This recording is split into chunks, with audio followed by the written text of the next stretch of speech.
Allô, allô! Bon matin. Je me reprends pour hier. Donc, ce matin, je commence en te posant une question. Je ne sais pas si on me voit, si c'est correct. Comme ça, excusez-moi. Donc, je te demande ce matin, es-tu égoïste? Et est-ce que tu te sens coupable quand tu prends du temps pour toi? Je parle de ce sujet-là parce que j'ai pris conscience beaucoup en consultation avec des clientes que souvent ils viennent avec leurs enfants. Tu sais, on s'inquiète pour nos enfants, on veut ce qu'il y a de mieux, puis souvent on se sent impuissant pour les aider. Hein? Mais souvent les mamans vont me dire, je veux revenir pour moi, pour telle problématique, mais ne le font pas nécessairement. Parce que quand on ne s'occupe pas de notre besoin, là, maintenant, quand on en prend conscience, ben il y a toujours de quoi de plus important. Hein? On va trouver des excuses. On va se dire que c'est pas si grave que ça, qu'il y a pire. Hein? On se déculpabilise de cette façon-là. Mais ce que je me disais, c'est en faisant ça, on envoie comme image à nos enfants que tes besoins sont plus importants que les miens. Hein? Et ça va même faire des enfants qui vont avoir de la misère à reconnaître les besoins de l'autre, qui vont essayer de nous challenger puis qui vont penser qu'ils sont plus importants que nous, tu sais. Fait que c'est tellement important. On veut tous que nos enfants soient bien, qu'ils s'aiment, qu'ils prennent soin d'eux, mais on est l'exemple. On est ceux qui vont leur montrer l'exemple. Fait que prenons soin de nous d'abord, tu sais. Puis même que quand on prend soin de nous, on va aider nos enfants. Tu sais, l'enfant, là, premièrement, de 0 à 3 ans, il faut comprendre qu'il est complètement dans nos énergies. Donc, ce que la mère vit, principalement la mère, hein, de 0 à 3 ans, l'enfant va le vivre comme si c'était lui. Parce qu'il n'y a pas encore la distinction de moi et de l'autre. Fait que pour lui, vous êtes lui. T'sais. Ça, c'est de 3 à 7 ans qu'il va avoir vraiment plus la conscience de « Ah, j'ai des besoins, mais l'autre aussi a des besoins. » Donc, c'est...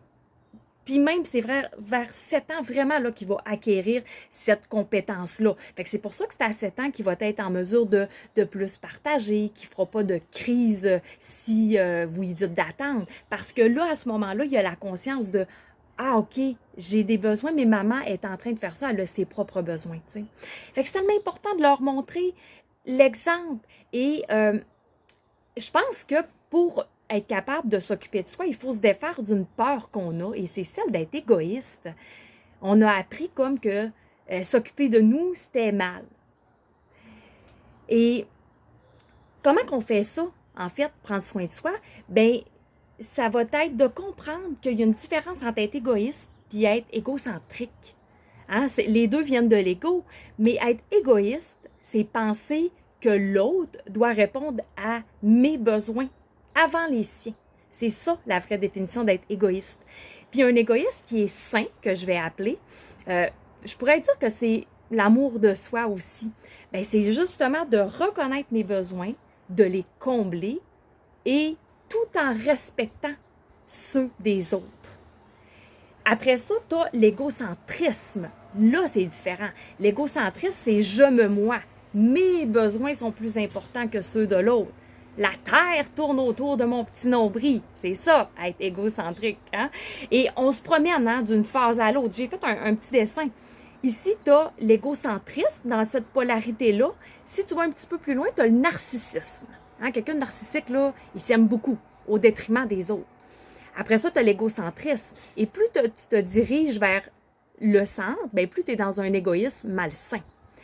Au centre, j'ai marqué égoïste sain ou amour de soi. Fait que là, c'est vraiment je reconnais mon besoin, je le comble et tout en respectant l'autre. Ici, dans l'autre polarité, qu'on va dire positive, tu as l'altruiste. Mais c'est rare les gens vraiment altruistes. Je pense qu'on n'a pas assez appris à être égoïste sain, donc à reconnaître ses besoins, à les combler. Et seulement quand j'ai fait ça, là, je peux aller aider les autres réellement, sans attente. Hein, parce que souvent, on a des attentes. Et c'est justement ici, plus tu te diriges vers le centre de ce bord-là, bien, c'est un altruiste faux que j'appelle. Tu sais, c'est je vais aider les autres, je vais toujours être là pour tout le monde, mais en faisant ça, je veux aller combler un besoin Donc, j'essaie de combler un besoin intérieur à l'extérieur, un besoin de reconnaissance, un besoin d'amour. Donc, je ne suis pas vraiment altruiste. Donc, pour être altruiste, il faut d'abord être égoïste. Donc, moi aujourd'hui, je te le dis, je suis dehors, j'ai décidé de prendre ma journée pour aller marcher. J'ai besoin d'être toute seule, d'aller marcher en méditant. Fait que j'ai décidé de combler mon besoin, hein, parce que ce que je te dis, j'essaie de le faire. Des fois, je suis en apprentissage, mais je suis sur le chemin quand même, tu sais. Fait que dis-moi dans les commentaires, je vois que j'ai un petit œil, là, j'ai un beau œil, fait que si tu veux me dire, qu'est-ce que tu penses faire pour toi combler tes besoins à toi puis être un peu plus égoïste pour montrer l'exemple aussi à tes enfants. Donc, puis si jamais tu as besoin d'être accompagné, des fois, on a besoin de quelqu'un hein, qui nous voit d'une façon que nous-mêmes, on n'est pas capable de se voir, tu sais, qu'il y a un certain recul pour aller comprendre, même des fois en lien avec l'enfant ou pas, là. Je vois pas les commentaires.